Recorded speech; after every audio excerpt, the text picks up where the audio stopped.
y'all, I am doing a video outside on my balcony because it's just really nice. I love sitting in the sun. It just makes me feel so good and so calm. I live on a busy street, so it might get a little rowdy, but this video I is going to be pretty short, so hopefully it won't be too distracting. But let me know in the comment section what your thoughts are about it, obviously. So welcome back to my channel. If you are new here, welcome and thank you for watching. My name is Jessica Lang and I am a licensed marriage and family therapist.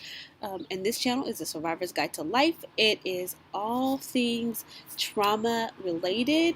I also talk specifically about sexual abuse and healing from that, as well. And that's also a trauma, by the way, but very specific type of trauma. And I also talk about other mental health related topics. This is actually going to be the final video in my series about the brain and the stress response system. Again, it is part of my challenge for the month of January to do a video every day. It's geared towards just helping you on your goals for the new year. So if you're liking what you're watching, please hit the subscribe button, click that notification bell so you can be updated every time I upload a new video. And please follow me on Instagram. Trying to get to that magical 10,000 followers, and I would love for you to be one of them. Okay, so today I'm just gonna, like I said, it's gonna be kind of a wrap up for what I've been talking about for the past few videos, really, where I've talked more about brain development and how trauma impacts this. Um, Most of you have heard of the ACEs study. So ACEs is the Adverse Childhood Experiences, are a set of questions that were asked to thousands of individuals. I believe the study was conducted by Kaiser, and they assessed what kind of experiences a person had throughout their childhood. And as I spoke about in earlier videos, you know, the brain develops those first 5 years incredibly fast, right? It's making connections, and what you experience throughout your childhood, um, and how often the stress response system gets activated or triggered, determines kind of what parts of your brain um, get more developed, and which ones don't develop as well.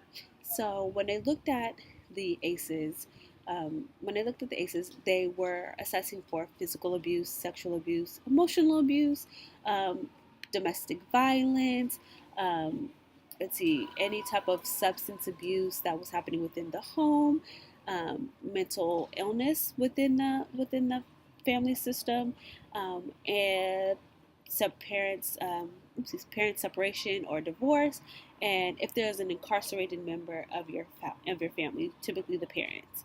So all of these type of questions, right?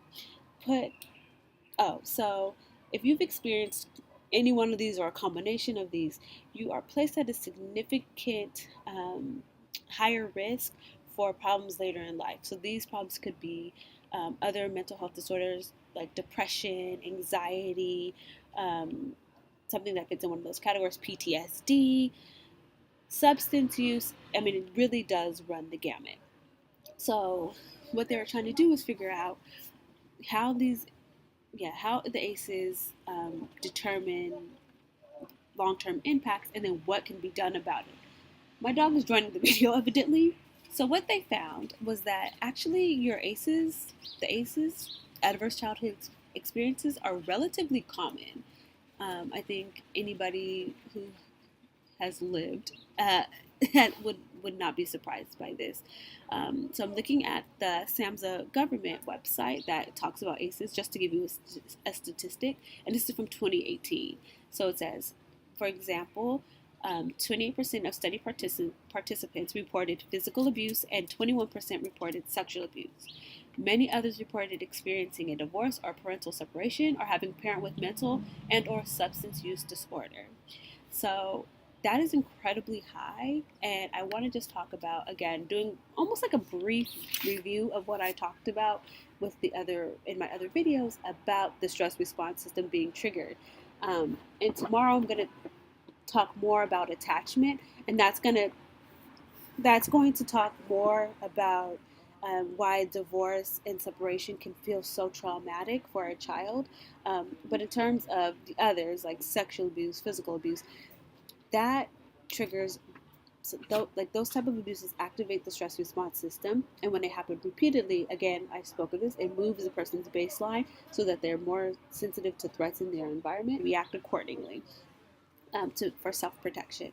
So, and having a parent with substance abuse or mental health issues, again, um, there's an unpredictability to somebody who is a frequent substance abuse who's a substance abuser. Their behaviors can be very scary for a small child. I'm not talking about. I mean, even for a teen, these things can be scary and frightening. But they have a little bit more of a capacity for um, managing their symptoms and getting out of that environment. But for young children who really do um, need, like there goes the word, they really do rely on a caregiver who is predictable and nurturing and safe, to have that piece be missing for them causes a lot of stress. And when they're stressed, they're constantly in that fight, flight, freeze mode. If you want to find out what your ACEs score is, you can go basically just do a Google search, and you can take the ACEs quiz, and it'll give you information about how high or low your score is, and what that means, and recommendations that you can go over. You can check out and find your own ACEs score and see. And what's nice, I mean, it's not, in my opinion, not necessarily about what your score means, like the number, but as you answer these questions, start to think about kind of, wow, that was a part of my life, and ask yourself like how that impacted you.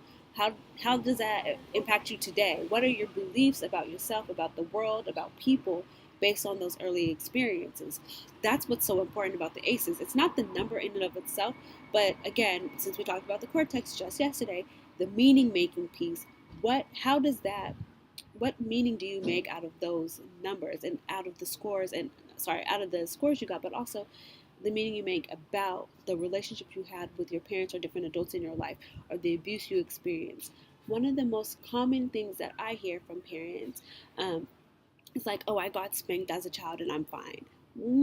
Really? Really, are you fine? You know, would it be okay if I spanked you? Like, you got to really dive deep. Think about how small and fragile children are. Despite them having their wild tantrums, and, I work with toddlers, I've, taken, raised some babies of my own.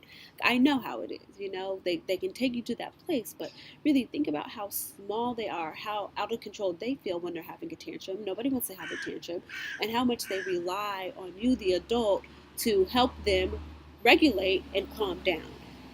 A 3-year-old can't calm down on their own, right? They need you to help them calm down. So think of a 3-year-old falling apart, and what that means. And if you as a child needing a parent, needing someone to take care of you, put your needs first, but instead they were caught up in their own stuff, and so you had to grow up early, then you never learned how to allow somebody else to take care of you. So what does that mean for your future relationships, right? What type of fear mechanism gets triggered when you're in a relationship now that you're an adult, and somebody says that they love you or they try to take care of you, and if that makes you feel afraid, and how you maybe push against that, right? Those are the ways in which those early experiences kind of impact you for the future. So I just wanted to just do a quick little video, hop on, talk about the ACEs really quick, how it links to what I was talking about in other videos, and encourage you to maybe, to look at those questions, figure out what they mean for you.